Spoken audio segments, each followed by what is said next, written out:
December favorites. I'm so excited for 2020. I'm just gonna get started here because I have quite a few things. I'm gonna start with this Kinto Cup right here. Look at this color.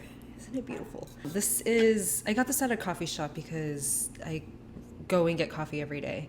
I don't make it at home because if I don't leave the house, then I could possibly not see a single soul that day. So I try to make an effort to leave the house at least once or twice a day. I have another one from also Kinto, but it had 3 parts to it, so it was just kind of a pain in the ass to wash a separate part.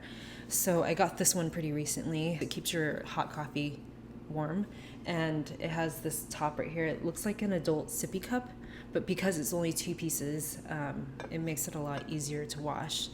The other one I had has an insulation lid, a lip, like a drinking part, and then the bottom. So that extra piece was just hard to clean.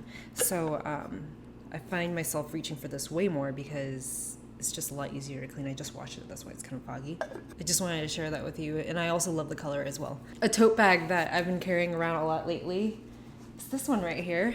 This is from Baggu. It's the smaller version of their 2 cotton or canvas tote bags. I really like this color again. I think it's the perfect size because it's about half the size of a normal tote bag or like a record bag. So I find myself carrying that around a lot more, carrying less things. I brought it with me when I went to Japan with Maddie, and she ended up using it a ton. So then when we got back to the States, I ended up going out and buying one for her. It was funny because by the time I actually got it to her, she had already purchased it. So we have one floating around. I really like the size. I like how simple it is. One thing that I got pretty recently from my friend Natasha, who just moved to New York, it seems so random, but it's for your house. It's just this box right here. And it has a slit on both sides. And it's a cord cover, so it opens up like this. And it's so strange because I never thought, it's magnetized too. And it's so strange because I've always had just so many cords right next to my bed, and like even right here where I work, it's my computer desk, so I have like the cord to my laptop, my speakers, my heater that's going off right now, the camera stuff. I just have so many cords around, and it's obviously a fire hazard because I always have my liquids around, and especially next to me on my bed, I always spill my drinks. So all the cords that I have hooked up next to my bed are always exposed. That power strip is just a fire hazard, right? And it's also kind of an eyesore too because all those cords and everything take up a lot of visual real estate. So I really like having something like this because it hides everything.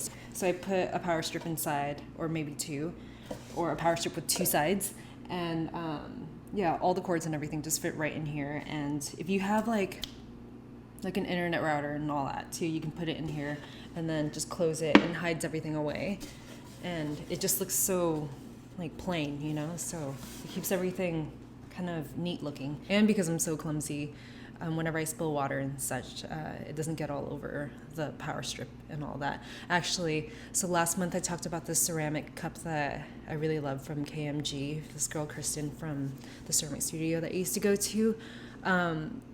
Who does this? So whenever you sleep on your bed, let's say you have like a queen size or a king size bed, I always sleep on just one side of the bed, and then I'll just keep rotating my mattress, which I know not a lot of people do. But this one day, I decided instead of sleeping on one side of the bed, I decided to go all the way to the opposite side of the bed.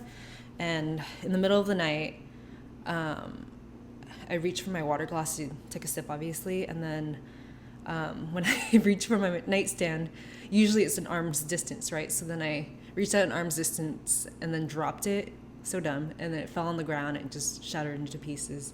And yeah, cool story, right? You want to hear it again? So that said, this cord cover is great. My friend Natasha gave it to me. She just moved to New York. She gave me 2 of them. So I have one next to my bed and one next to my computer. There's this shop called Beams in Japan. It's actually more like a department store. There's like 3 separate stores right next to each other, and there's several different locations too, but their home section is great. What I really like about Japanese homes, or these Japanese homes, is that they're kind of maximalist. So you can tell by the mess in the back that I'm not a minimalist by any means. I love collecting things. I still have things from when I was a kid. Like I still have my McDonald's toys from when I was a kid. And those things bring me joy. And I know Marie Kondo is great and everything. And I am trying to get rid of things that don't serve me. And I know I'm so conflicted by it because I have so many things that I just love that bring me so much joy, but they don't really serve a purpose and they're just kind of cluttering, you know? So it kind of bums me out. So I try to keep those things kind of concealed, or I keep them in my closet and rotate things out whenever I decorate and stuff. I don't know, it's conflicting because I just got something like, I got this pretty recently, and it's a fake food bowl thing. It's so cute, but this serves no purpose at all. But it brings me so much joy, so I'm gonna keep it, you know? So anyway, back to this book. The reason why I like this book so much is because there's a bunch of homes that are featured, and even though they're small spaces, and even though they're cluttered, and oftentimes, like for a minimalist, if you look at it, you're gonna be like, what the fuck? There's just so much stuff going on. It just takes up way too much visual real estate again. So the reason why I like this is because it's very similar to the style that I have in my home, where I just collect a bunch of random things. And the way they do it seems so organized, and it seems like it's with a purpose, you know? So I really like that. I find it very inspiring. Yeah, it's just a great book. There's a lot of plants in here. And the great thing is that I've collected the past Beams books, but they're in Japanese. So you have to hover Google Translate over it, you know, in order to read it. But this one, everything is in English, so I could actually go through and read everything. And yeah, it's not for everyone. It's not for someone who's a minimalist. And I'm not saying like go and consume as much stuff as you can, because minimalism is not cool. I think it's great, but I think there are a bunch of different types of people out there, you know, and there are people like me who love to collect things. Like I collect tiny cars. I collect tiny cars, and I collect toys, and I collect just a bunch of random stuff. And the whole Marie Kondo thing, minimalism thing, just makes me feel really guilty, you know? So when I look at a book like this, I'm like, yeah, I guess it's okay to love those things. So I just got this sweater pretty recently. It's a hoodie. It's from Virgil Normal. This one's designed by Chris Chow. And as soon as I got this, I wore it every day for, I think, 2 weeks. I wore it to everything possible. I wore it to Thanksgiving. Just, it's so soft on the inside, but the outside is like a heavier weight material. I think they said it was like reverse stitching or something like that, but it's just a heavier weight hoodie, but the inside's super soft. It's so comfy. I've been wearing like the leisure suit a lot lately, which is just joggers, you know, or sweatpants. I got a pair of sweatpants off of Amazon, of all places, and I wear those every single day. I got them a little bit cropped, and they're not cuffed at the bottom, so they're just super comfy, and they look good with loafers. I wear them with loafers all the time. It looks almost like a trouser or pant, but they're incredibly comfy. I'm wearing this hoodie with that all the time. It's what I call a leisure suit. It's a great suit to go traveling in. And then a couple weeks ago, I got this one, which is the classic Virgil Normal hoodie. And I've been wearing this a lot too. I know they're the exact same sweater, essentially. So I have a friend in my ceramics studio that wanted one of those sweaters, so I'm gonna pass one on to her. But yeah, I've been really loving the thicker hoodie instead of wearing a coat. I know that I'm very fortunate that I live in California and I can wear a hoodie during the winter and not be too cold. So yeah, I'm very grateful for that. Sheer text. This is mind-blowing. So in my early 20s, I wore tights all the time. It's just that you can only wear them a couple times, and after a while they run, and it's just not made to last, you know? Maybe like around Thanksgiving time, I started seeing all these ads for this company called Sheer Text. And their thing is that their tights are indestructible. So I started watching reviews on them. Some of these video reviews were saying that the tights are just too expensive because they were $99 at some point. I think there are some tights that are still $99. The pair that I have is $59, which is still super expensive, but they last. I've had dogs on me with like sharp nails and everything, and they still, like nothing happened to them. And I hand wash mine because I use them so much. They're not too opaque and not too sheer. They're super comfy. I'm so glad I discovered Sheer Text, because before that, every time I thought of tights, it was just kind of cringy because I've gone through so many pairs, you know, and I'm glad that I found a pair that will last. I think they're supposed to last up to 50 times, so they're not indestructible, but they do last a lot longer than an average pair of tights, which usually an average pair of tights I can only wear 2 or 3 times. Yeah, super stoked that I discovered those because it really just opened up my outfit options for the winter. I'm going to finish off with some skincare and makeup things. So I discovered this brand called Even Prime a few months ago. I got their, what is this kit called? I got their complete skincare kit, which comes with a moisturizer, a gel cleanser, which is pH balanced so it won't strip your skin, and also a face mist.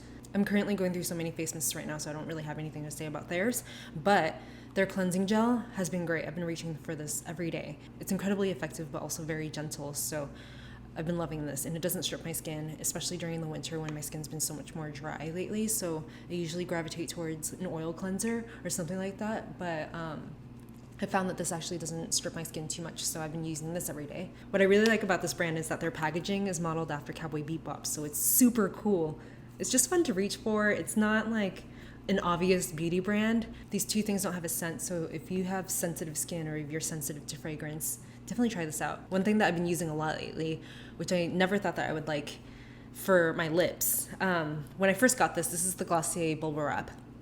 When I first got this, I was using it on my eyes, and I really liked it because it sunk right in, and at the time I was using it a lot during the summer. Now that it's winter, I've been using this on my lips. At first I didn't really like it on my lips, but now I love it. It just sinks right in. It's almost like the texture of, if you ever had the Blistex medicated lip ointment, it's almost like that texture. Sinks right in, moisturizes my lips. It feels like you're putting on a lotion rather than a waxy balm. So I really like this, and it's great for if you're wearing a matte liquid lipstick. Speaking of which, I've been using this right here. This is from a brand called Romand, and the color is called Deep Soul, number 6 Deep Soul. The formula is called Zero Velvet Tint. I can't really speak today. I really like this color, and it's just like a soft matte velvet lip tint. You can layer it up and make it like super bold and everything, but I actually just like to kind of blot it in the center and kind of share it out with my ring finger, and then take the excess and put it on my cheeks. That said, I know that I raved about this product in the past. This is the 3CE Velvet Lip Tint in the color Taupe. Yeah, so this is Taupe right here, and then this is Deep Soul. So if you already have this, I don't think you have to go out and buy this by any means. You don't have to buy any of these things. The only thing that's better, in my opinion, about this one is that it stains your lips and it really stays on all day. So with this, I do reapply every once in a while. If I put this on my cheeks, I don't have to reapply. This, if I put this on, it will stain and it will stay all day, and it will fade evenly. So if I don't feel like reapplying, it will still look good. Okay, one last lip thing. This one caught me off guard because this is normally something that I would never go for. This is the Too Faced lip injection. Okay, it says that it's an instant and long-term lip plumper. I know this has been around for a long time, but I went to a Too Faced event pretty recently, and I decided to try it out. And I don't really like it for the lip plumping effect. It does indeed plump my lips, but I actually like it way better as a moisturizer. This just works really well as a lip gloss, and it brings a little bit of color to my lips, I guess because of the menthol or whatever they use to plump the lips. It does plump a little bit, so it does fill in my lines in my lips, but I wouldn't say that it's like an injection, you know? I guess I was just really surprised that I really like this product. I wouldn't personally get a lip injection myself. I don't have anything against it. I feel like you should do whatever you want to do. If you want to dye your hair, then do it. If you want to let your grays grow out, then do it. If you want to inject your lips, get a nose job, whatever, you know? Do what makes you happy. An eye thing that I've been wearing a lot lately. I'm not wearing it today because I'm wearing eyeshadow. Generally, I like wearing either eyeshadow or a bold lip or bold eyeliner. So this is the eyeliner that I've been reaching for. So my friend Melissa got me this in the color purple, and I wore it a 10, but then I ended up buying this one from NYX. This is called the Vivid Brights. What color is this? Vivid Sapphire. It's an electric blue color. I did a video on this, but I wore it with eyeshadow. I recommend if you were to do it either with like a bronzer and then this, or just no eyeshadow at all. I really like this. I think they kill it. It works as well as Stila, in my opinion. I have every eyeliner that you can possibly think of, every brand that you can possibly think of, and this is comparable to it. So don't spend $1 million on an eyeliner. Just spend like $4 and get a color that you like and have fun with it. Yeah, I'm really stoked on this discovery. It's super easy to apply. It has like a little like brush tip like that. Yeah, pretty straightforward. I'll link the video that I did with this eyeliner in the description box down below. But yeah, I think it's just fun, and it adds a little bit of pizzazz, you know? I just said pizzazz, like what the fuck? I'm an old person. Last thing I want to talk about is a new brand discovery. It's called Maison Mirage, and it's a beauty brand, and I have a lipstick from them. They do have a complexion palette that's really nice, and they have a serum too that's also very nice. But what I want to talk about is this eyeshadow kit right here. I just think it's a perfect everyday and glam palette. So if you just want something neutral, it's kind of like, God, what's those Urban Decay Naked palettes? It's kind of like that, but this is from a cult beauty brand. Like, not a lot of people know about this brand, and it's something that I could see being carried at Violet Grey. I feel like this brand is very similar to Cure Vice and RMS in a way. I just haven't seen a lot of people talking about this brand, and I think they deserve a wider audience. They just make really good products, and I've been using this even without an eyeshadow primer underneath, and it stays all day. And I just love all the colors. They're very nice and neutral and complement my skin tone. I feel like I can make a lot of really good looks out of this palette. So those are my favorites for the month of December. Thank you so much for sticking with me this year. I know it's been pretty random with the posting. I'm gonna try and get on a more regular schedule for 2020. I hope you guys have a good new year, and yeah, I'll see you soon.